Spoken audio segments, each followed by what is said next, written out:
आप इस दफा 2 सीट से चुनाव लड़ेंगे कि 1 सीट से? नंदीग्राम से लड़ना ये फाइनल है आपकी? पूरा फाइनल, हम जब कुछ कहते हैं वो हमारा फाइनल ही होता है। और आप, क्योंकि अब हम बहुत सारे काउंटर क्लेम सुन रहे हैं कि नंदीग्राम में क्या होगा। एक कहता है कि हम दीदी को हटा देंगे। अमित शाह ने आज कहा कि दीदी अपनी खुद की सीट नहीं बचा पाएंगी नंदीग्राम। उसको लड़ने बोलिए ना उधर में, जैसे होम मिनिस्टर का बात करते हैं ना, शोभा नहीं देता। उसको बोलिए इधर में लड़ने के लिए, अगर वो जीत जाएंगे तो उसको हम स्वराष्ट्र मंत्री बना देगा बंगाल का।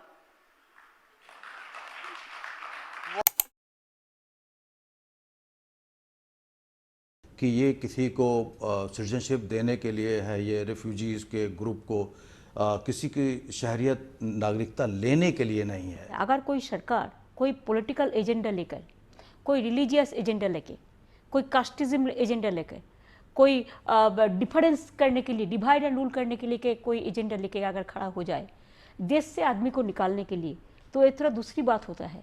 और ये बात है कि अगर वो नहीं लेंगे, किसी का छीन नहीं ले रहा है बोल रहा है ना, लेकिन आप कानून देखिए इसमें क्या बोला। जो आए हुए है वो तो ऐसे नागरिक है, बहुत दिन पहले से है। अभी बोलते हैं उसको 5 साल फॉरेनर्स करने पड़ेगा पहले, कानून देख लो आप, उसका बाद उसको नागरिकता देगा कि नहीं देगा गवर्नमेंट का ऊपर है। तो आप पहले जो नागरिक है उसको आप देश से निकाल दे रहा है, फॉरेनर्स बना रहा है। अगर वो फॉरेनर्स बन गया तो जो नौकरी करते हैं उसको नौकरी नहीं जाएगा, जो पढ़ाशुना करते हैं उसको पढ़ाशुना नहीं जाएगा, जिसको घर प्रॉपर्टी जिसको खरीदा, जो गरीब लोगों का सबसे ज़्यादा इसमें बेइज्जती होगा। गरीब लोगों ने जिसका पास थोड़ा एक छोटा सा जमीन है, छोटा सा एक मकान है, छोटा सा एक नौकरी करता है, वो कहाँ जाएगा? पहले 5 साल के लिए फॉरेनर हो जाएगा तो उसको तो कोई चीज़ में उसका हक नहीं रहेगा।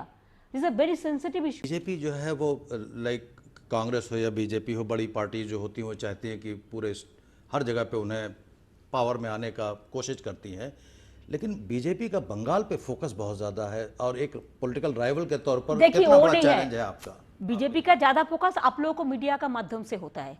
ये तो बीजेपी के खिलाफ कुछ बोलने नहीं सकता है, कोई बोलता है तो उसको नौकरी खा लेता है। So this is the situation.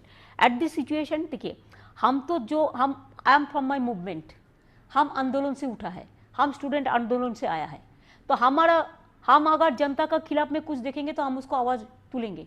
तो आप क्या समझते हैं? देखिए BJP is anti Bengali, that I know. BJP is anti Bihari even, anti UP even. वो जो गरीब लोग है वो एंटी पुअर है। वो बंगाली का बात छोड़ दो, it is not a matter of Bengali और बिहारी और यूपी और साउथ इंडिया। श्रीलंका को क्यों छोड़ा?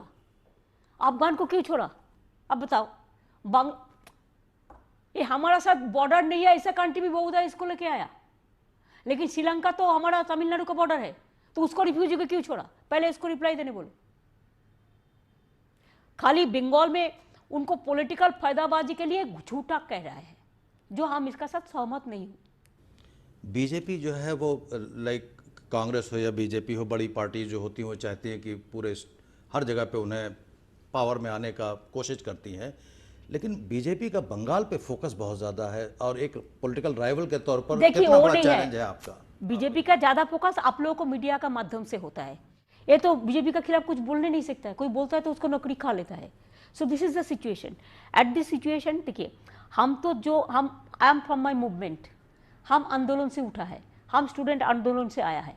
तो ये महान बंगाल की जनता का मैं बार बार धन्यवाद करता हूं कि आपने 19 के लोकसभा चुनाव में 42 में से 18 सीटें देकर मोदी जी को 300 पार का अंक पार करने में मदद करी। ये बंगाल की महान जनता के कारण ही मोदी जी आज दूसरी बार देश के प्रधानमंत्री पूर्ण बहुमत के साथ बने हैं। ये बंगाल की महान जनता के आशीर्वाद के कारण ही भारतीय जनता पार्टी पहली बार 300 सीटें प्राप्त कर सकी है।